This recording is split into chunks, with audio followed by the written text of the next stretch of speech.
ಲೇ ಮಾದೇವ, ಲೇ ಮಾದೇವ. ಮಾದೇವ ಮನೆಯಿಂದ ಹೊರಗಡೆ ಬಂದ.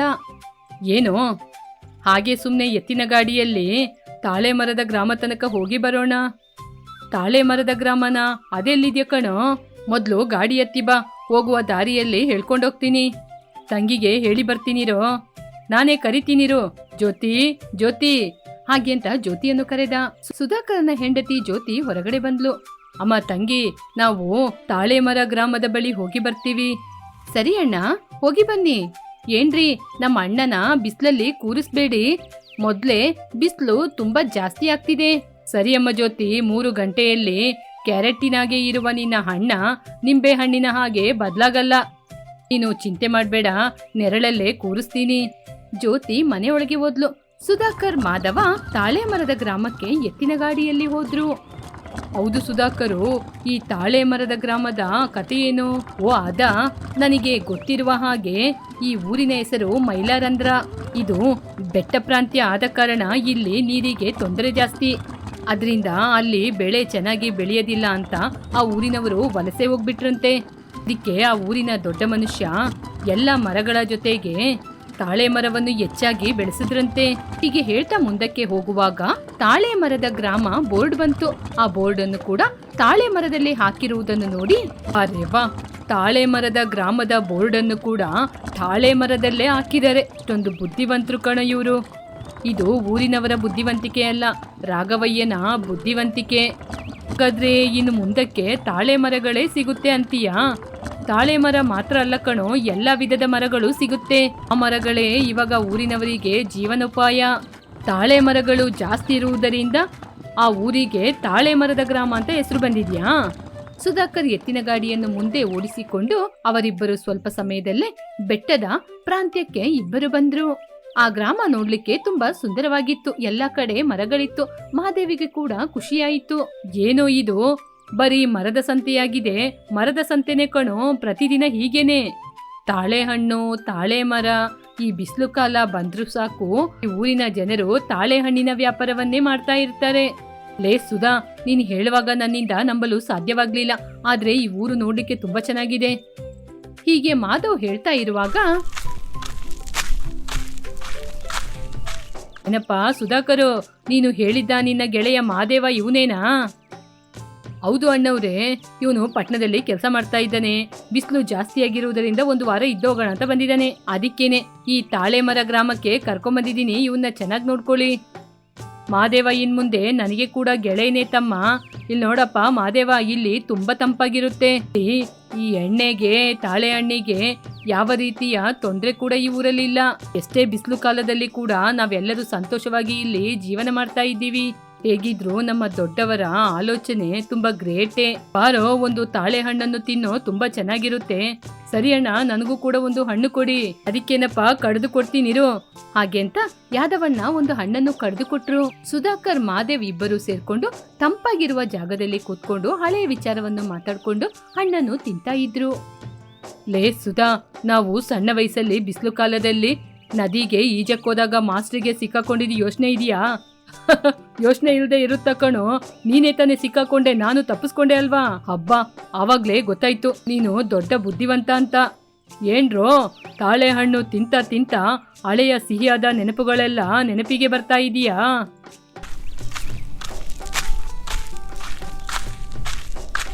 ಚೆನ್ನಾಗಿದ್ದೀರಾ ರಾಘವಯ್ಯನವರೇ? ಇವರೇನಾ ನೀನು ಹೇಳಿದ ದೊಡ್ಡವರು? ಹೌದಯ್ಯ, ಇವರೇ ನಮ್ಮ ಊರಿನ ತಾತಯ್ಯ. ಏನಪ್ಪ ಸುಧಾಕರು, ಈ ಹೊಸಬ್ಬ ಯಾರು? ಇವನು ನನ್ನ ಗೆಳೆಯ. ಇವನ ಹೆಸರು ಮಾದೇವ. ಇವನು ಪಟ್ಟಣದಿಂದ ಬಂದಿದ್ದಾನೆ. ನಮಸ್ಕಾರ ತಾತಯ್ಯ. ನಿಜವಾಗ್ಲೂ ನೀವು ಮಣ್ಣಿನ ಮನುಷ್ಯ. ನಿಮ್ಮ ಆಶೀರ್ವಾದ ನನಗೆ ಬೇಕಾಗಿದೆ. ಮರ ನೆಟ್ರೆ ನನ್ನ ಆಶೀರ್ವಾದ ಖಂಡಿತವಾಗಿ ನಿನ್ನ ಮೇಲೆ ಯಾವಾಗಲೂ ಇರುತ್ತೆ. ಮರ ಗಿಡಗಳು ನನ್ನ ಮಕ್ಕಳ ಹಾಗೆ. ತಾತಯ್ಯ, ನೀವು ಯಾಕೆ ತಾಳೆ ಮರವನ್ನು ಅಷ್ಟಾಗಿ ಬೆಳೆಸಿದೀರಾ? ನೀರು ಇಲ್ಲದಿದ್ರೆ ಊರು ಸತ್ತೋಗುತ್ತೆಯಪ್ಪ. ತಾಳೆ ಮರ ಬೆಳೆಸೋದ್ರಿಂದ ನೆಲ ಬೆಳೆಯುತ್ತೆ. ನೆಲ ಬೆಳೆದ್ರೆ ಮನುಷ್ಯ ಬೆಳೆಯುತ್ತಾನೆ. ತಾಳೆ ಮರ ಗಟ್ಟಿಯಾಗಿ ಭೂಮಿನ ಹಿಡ್ಕೊಳ್ಳುತ್ತೆ, ತೆನು ತುಂಬುತ್ತೆ, ಬೆಲೆಯನ್ನು ಕೊಡುತ್ತೆ. ಪಟ್ಟಣದಲ್ಲಿ ಇದೆಲ್ಲ ಸಿಗಲ್ಲ ತಾತಯ್ಯ, ಇಲ್ಲೇ ಸಂಪತ್ತು ಸಿಗದು. ಹಾಗೆ ಅಂತ ಮಾತಾಡ್ತಾ ಇರುವಾಗ, ತಾತಯ್ಯ ನದಿಯ ದಡದಲ್ಲಿ ತಾಳೆ ಮರ ಬಿದ್ದಿದೆ.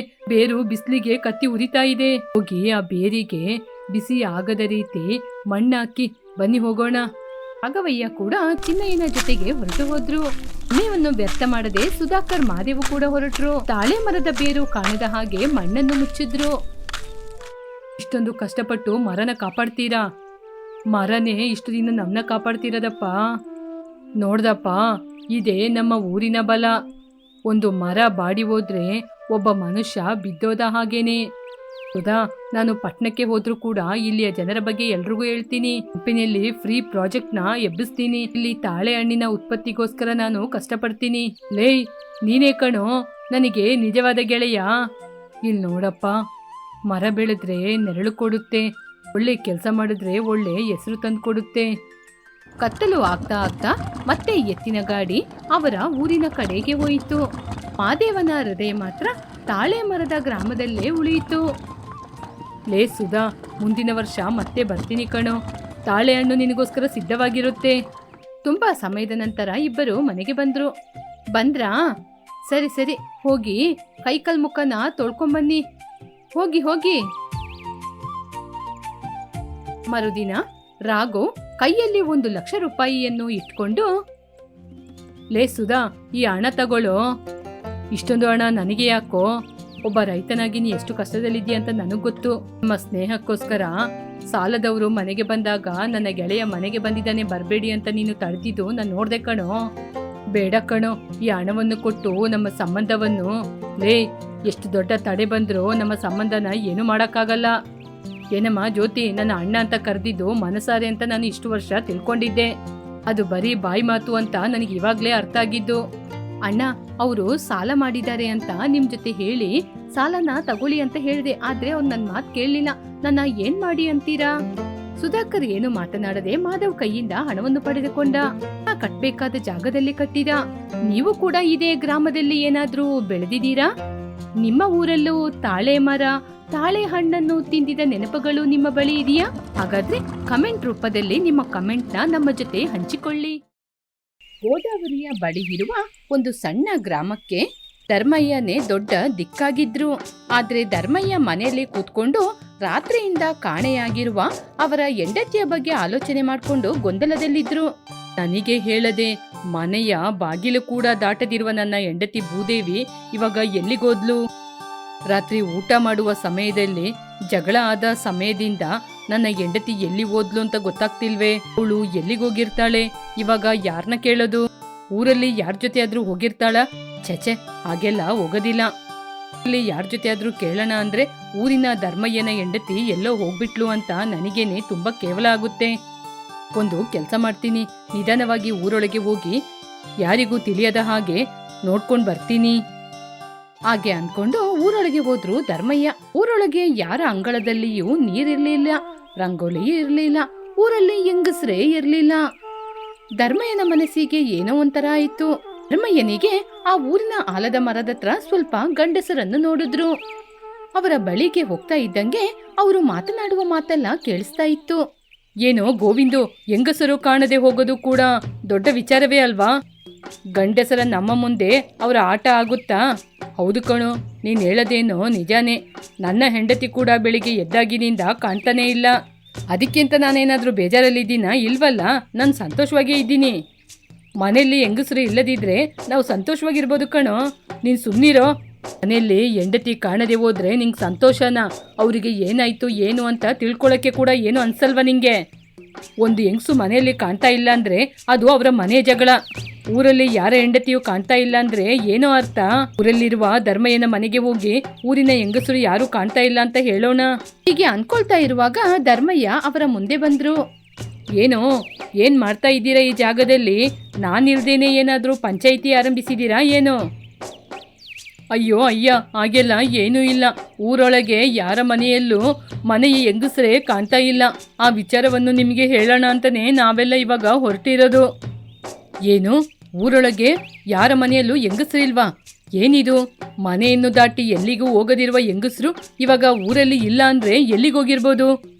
ಅದೇ ಅಯ್ಯ, ನಮಗೂ ಗೊತ್ತಾಗ್ತಾ ಇಲ್ಲ. ಸಂಬಂಧಿಕರನ್ನ ಹೋಗಿ ಕೇಳಿದ್ರೆ ಮರ್ಯಾದೆ ಹೋಗುತ್ತೆ ಅಂತ ಇದ್ದೀವಿ. ನೀವೇ ಇದಕ್ಕೆ ಒಂದು ಪರಿಹಾರ ಹೇಳಬೇಕು. ಅಯ್ಯೋ, ಅದು ಒಂದು ದೊಡ್ಡ ವಿಷಯನೇ ಅಲ್ಲ. ಹೆಂಗಸರು ಅವ್ರವ್ರ ತವ್ರ ಮನೆಗೆ ಹೋಗಿರ್ತಾರೆ. ಹೆಂಡತಿ ಊರಿಗೋದ್ರೆ ಸಂತೋಷ ಪಡ್ಬೇಕೇ ಹೊರತು ಹೀಗೆ ಗಂಡ ಸತ್ತ ಹೆಂಡತಿಯಾಗಿ ಯಾಕೆ ಕೂರ್ಬೇಕು? ಏನು ಮನೆಯಲ್ಲಿ ಹೆಂಗಸರು ಕಾಣದೆ ಹೋದ್ರೆ ಅಷ್ಟು ದೊಡ್ಡ ವಿಷಯ ಏನೂ ಅಲ್ಲ ಅಂತಿದ್ದೀಯಾ? ರಾಮಯ್ಯಣ್ಣ, ಅವ್ರು ಇಲ್ಲದಿದ್ರೆ ನಾವು ಪ್ರಶಾಂತವಾಗಿ ಇರ್ಬೋದು. ಮನೆಯಲ್ಲಿ ಯಾವಾಗ ನೋಡಿದ್ರು ಅದು ಇಲ್ಲ ಇದು ಇಲ್ಲ, ಅದು ಮಾಡು ಇದು ಮಾಡು ಅಂತ ತಲೆನೋವು ಇರೋದಿಲ್ಲ. ಹೌದಯ್ಯ, ಅದು ಮಾಡು ಇದು ಮಾಡ್ಬೇಡ ಅಂತ ಯಾವಾಗ್ಲೂ ಹೇಳ್ತಾ ಇರ್ತಾರೆ. ಆ ಮಾತು ಕೇಳಿ ಅವರಿಗೆ ತುಂಬಾನೇ ಕೋಪ ಬಂತು. ಏನೋ ಮಾತಾಡ್ತಿದ್ದೀರಾ ನೀವೆಲ್ಲ?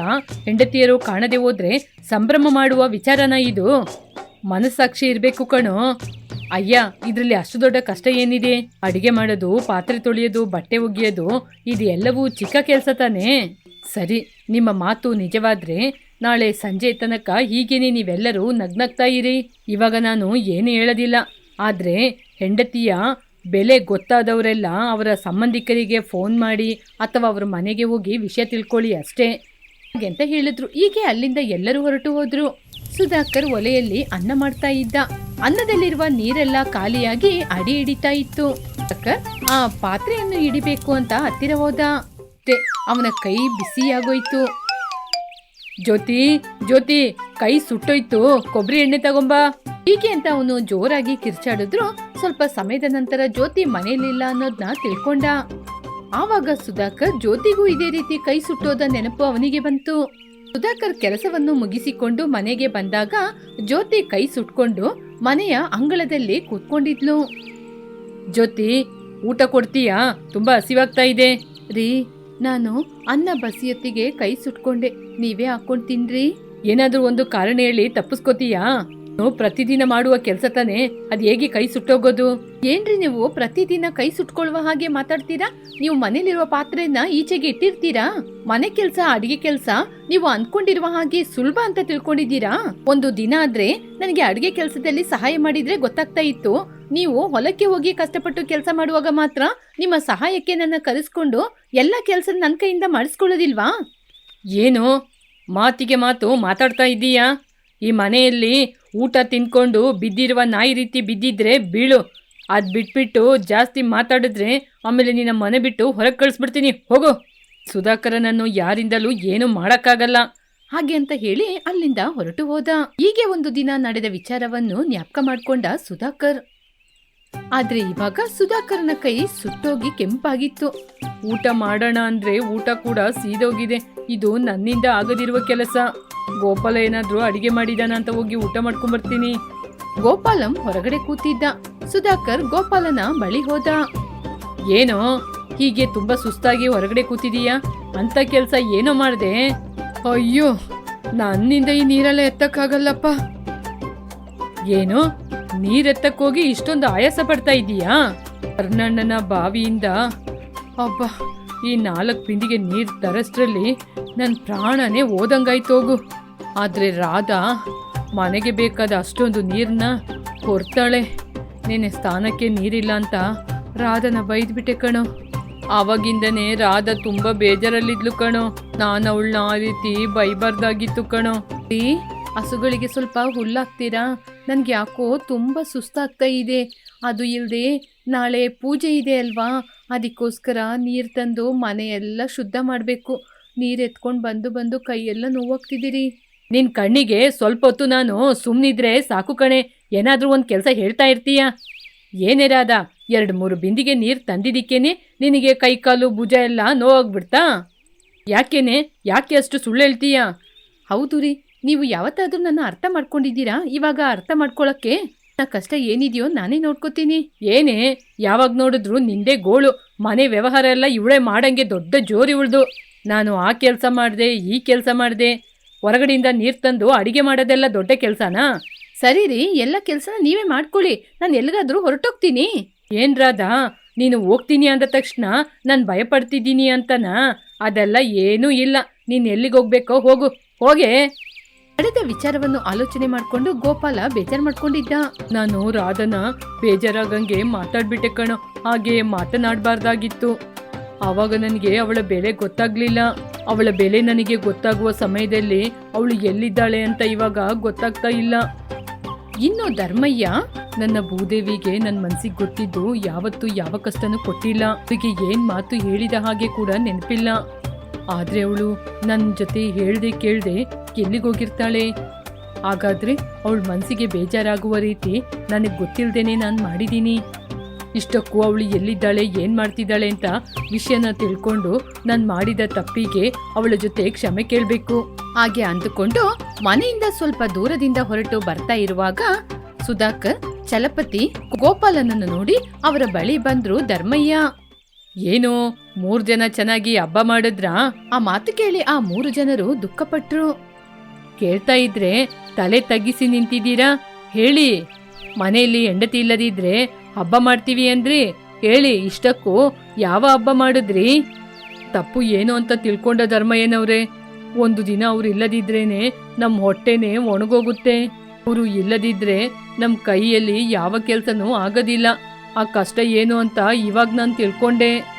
ಮಾತನ್ನು ಬರೀ ಮಾತಿನಿಂದ ಮಾತ್ರವಲ್ಲ, ಕೈಯಿಂದ ತೋರಿಸ್ಬೇಕು. ಬನ್ನಿ, ನಾನು ಕೂಡ ಅದೇ ಕೆಲಸದ ಮೇಲೆ ಹೋಗ್ತಾ ಇದ್ದೀನಿ. ಹಾಗೆಂತ ಊರೊಳಗೆ ಹೋಗಿ ಅವರಿಗೆ ಗೊತ್ತಿರೋರಿಗೆ ಎಲ್ಲ ಕಾಗದ ಬರೆಯೋಣ ಅಂತ ಆಲೋಚನೆ ಮಾಡ್ತಾ ಇದ್ರು. ಅವರಿಗೆ ಸ್ವಲ್ಪ ದೂರದಲ್ಲಿ ಹೆಂಗಸರೆಲ್ಲ ಕೂತ್ಕೊಂಡು ಮಾತಾಡ್ತಾ ಇದ್ರು. ಬನ್ನಿ ಬನ್ನಿ, ನಮ್ಮವರೆಲ್ಲ ಅಲ್ಲೇ ಇದ್ದಾರೆ ಹಾಗೆಂತ ವೇಗವಾಗಿ ಹೋದ್ರು. ಜ್ಯೋತಿ, ನಿನ್ ಬಗ್ಗೆ ಎಷ್ಟು ಕೇವಲವಾಗಿ ಆಲೋಚನೆ ಮಾಡ್ಬಿಟ್ಟೆ, ನನ್ನನ್ನು ಕ್ಷಮಿಸು. ರಾಧಾ, ನೀನು ಇಲ್ದಿದ್ರೆ ನಮ್ಮ ಮನೆನೇ ಅಲ್ಲ, ಏನೋ ಒಂಥರ ಇದೆ ಬಾರೆ. ಇನ್ ಮುಂದೆ ನಿನ್ ಮನ್ಸು ಬೇಜಾರಾಗುವ ರೀತಿ ಯಾವ ಮಾತು ಮಾತಾಡಲ್ಲ. ನೀನು ಹೇಳಿದ ಕೆಲಸ ಎಲ್ಲ ಮಾಡ್ತೀನಿ ಬಾರೆ. ನಿನ್ನ ನಾನು ತುಂಬಾನೇ ಅವಮಾನ ಮಾಡಿದ್ದೀನಿ, ನನ್ನನ್ನು ಕ್ಷಮಿಸು. ನಿಮ್ಗಿಂತ ನಾವು ಗೆದ್ದಿದ್ದೀವಿ, ನಿಮ್ಗೇನಾದ್ರೂ ತೋರಿಸ್ಬೇಕು ಅಂತ ಇಲ್ಲಿ ಬರ್ಲಿಲ್ಲ. ಹೆಂಗಸರಿಗೆ ನೀವು ಮರ್ಯಾದೆ ಕೊಡದಿದ್ರು ಪರವಾಗಿಲ್ಲ, ಆದ್ರೆ ನೀವು ಮಾಡುವ ನಿಮ್ಮ ಕೆಲಸ ಮಾತ್ರ ದೊಡ್ಡದು ಅಂತ ಆಲೋಚನೆ ಮಾಡ್ತೀರಲ್ವಾ, ಅದೇ ನಮ್ಮ ಮನ್ಸಿಗೆ ಬೇಜಾರಾಗಿರೋದು. ನೀವು ಹೊರಗಡೆ ಹೋಗಿ ಕೆಲಸ ಮಾಡಿದ್ರೆ ನಿಮಗೆ ಕೈಕಾಲು ನೋವೆಲ್ಲ ಬರುತ್ತೆ, ಅದಕ್ಕೆ ನಾವು ಮದ್ದಾಕಿ ಉಜ್ಜಿ ಕೊಡ್ಬೇಕು. ನಮಗೆ ಯಾವತ್ತಾದ್ರೂ ಕೈಕಾಲು ನೋವು ಮೈಕೈ ನೋವೆಲ್ಲ ಬಂದ್ರೆ ಅದ್ರ ಬಗ್ಗೆ ನೀವೇನಾದ್ರೂ ಆಲೋಚನೆ ಮಾಡ್ತೀರಾ? ಅದು ಬಿಟ್ಟು ಮನೆಯಲ್ಲೇ ಕೂತ್ಕೊಂಡೇನೋ ಕೆಲಸ ಮಾಡ್ತೀರಾ, ಅದಕ್ಕೆ ಇಷ್ಟೊಂದು ನೋವಾ ಅಂತ ಹೇಳ್ತೀರಾ? ಭೂದೇವಿ, ಇವರೆಲ್ಲ ಅವರವರ ಹೆಂಡತಿಯ ಜೊತೆ ಈ ರೀತಿ ವರ್ತನೆ ಮಾಡಿದ್ದಾರೆ, ಆದ್ರೆ ಯಾವತ್ತೂ ನಾನ್ ನಿನ್ ಜೊತೆ ಹೀಗೆ ನಡ್ಕೊಂಡಿಲ್ಲ. ಆದ್ರೆ ನೀನ್ ಇಲ್ಲಿಗೆ ಬರ್ಲಿಕ್ಕೆ ಕಾರಣ ಏನು? ಹೆಂಗಸರಿಗೆ ಮರ್ಯಾದೆ ಕೊಡದೆ ಮನ್ಸು ಬೇಜಾರಾಗುವ ರೀತಿ ಮಾತಾಡೋದ್ ಮಾತ್ರ ನೋವು ಅಂತ ನೀವು ಹೇಗೆ ತಿಳ್ಕೊಂಡಿದ್ದೀರಾ? ನಾನು ಎಷ್ಟೋ ದಿನದಿಂದ ನಮ್ಮ ಮಗನ ಹೋಗಿ ನೋಡಿ ಬರೋಣ ಅಂತ ಹೇಳ್ತಾ ಇದ್ದೀನಿ, ಆದ್ರೆ ಅವನು ನಿಮ್ ಜೊತೆ ಸ್ವಲ್ಪ ದಿನಕ್ಕೆ ಹಿಂದೆ ಜಗಳ ಮಾಡ್ಕೊಂಡ ಅಂತ ಅವನ ಜೊತೆ ಮಾತಾಡೋದನ್ನೇ ನೀವು ನಿಲ್ಸ್ಬಿಟ್ರಿ. ಅವನ್ ಮೇಲೆ ಇರುವ ಪ್ರೀತಿ ಒಂದ್ ಮಾತು ಎದುರು ಮಾತಾಡ್ದ ಅಂತಾನೆ ಹೋಗ್ಬಿಡ್ತಾ? ನಿಮಗೆ ಮಕ್ಕಳ ಮೇಲೆ ಇರುವ ಪ್ರೀತಿ ಹೋದ್ರೂ ಕೂಡ 10 ತಿಂಗಳು ಎತ್ತು ಒತ್ತು ಸಾಕಿದೀವಿ, ನಮಗೆ ಹೋಗುತ್ತಾ? ಸರಿ, ನನಗೆ ಅರ್ಥ ಆಯ್ತು. ನನ್ನ ಹಠಕ್ಕೆ ಯಾವತ್ತೂ ಇನ್ಮುಂದೆ ನಿನಗೆ ಕಷ್ಟ ಕೊಡೋದಿಲ್ಲ. ಅವನ್ನ ನೋಡ್ಲಿಕ್ಕೆ ನಿನಗೆ ಹೋಗ್ಬೇಕು ಅಂದ್ರೆ ಸಂತೋಷವಾಗಿ ಹೋಗಿ ಬಾ. ಅದೆಲ್ಲ ಯಾಕೆ, ನಾನೇ ಒಂದ್ಸಲ ಮನೆಗ್ ಬಂದೋಗು ಅಂತ ಹೇಳ್ತೀನಿ. ಬಾ, ಹೊರಡೋಣ. ಮನೆಗೆ ಬರದೆ ನಾನು ಎಲ್ರಿ ಹೋಗ್ತೀನಿ? ಈ ವಿಚಾರನ ಎಷ್ಟೋ ಸಲ ನಿಮ್ ಜೊತೆ ಹೇಳ್ಬೇಕು ಅಂತಾನೆ ನಾನು ನೋಡ್ತಾ ಇದ್ದೆ, ಆದ್ರೆ ನೀವೆಲ್ಲಿ ನನ್ ಮಾತು ಕೇಳಿದ್ರಿ? ಎಲ್ಲರೂ ಹೊರಟು ಬಂದಿದ್ದು ಕೋಪದಿಂದಲ್ಲ, ನಮ್ ಕಷ್ಟ ನಿಮ್ಗೆ ಅರ್ಥ ಆಗ್ಬೇಕು ಅಂತ. ನಮ್ಮೆಲ್ಲರಿಗೂ ನಿಮ್ಮ ಬೆಲೆ ಏನು ಅಂತ ಗೊತ್ತಾಯ್ತು. ಬನ್ನಿ, ಎಲ್ಲರೂ ಮನೆಗೆ ಹೋಗೋಣ. ಗಂಡ ಹೆಂಡತಿಯರು ಸೇರಿ ಅವರವರ ಮನೆಗೆ ಹೋದ್ರು. ಅಂದಿನಿಂದ ಗಂಡಸರಿಗೆ ಸಮಯ ಇರುವಾಗೆಲ್ಲ ಹೆಂಡತಿಯರಿಗೆ ಸಹಾಯ ಮಾಡ್ತಾ ಇದ್ರು. ತಮ್ಮ ಗಂಡಂದಿರಲಾದ ಬದಲಾವಣೆಯನ್ನು ನೋಡಿ ಹೆಂಡತಿಯರು ಸಂತೋಷಪಟ್ರು.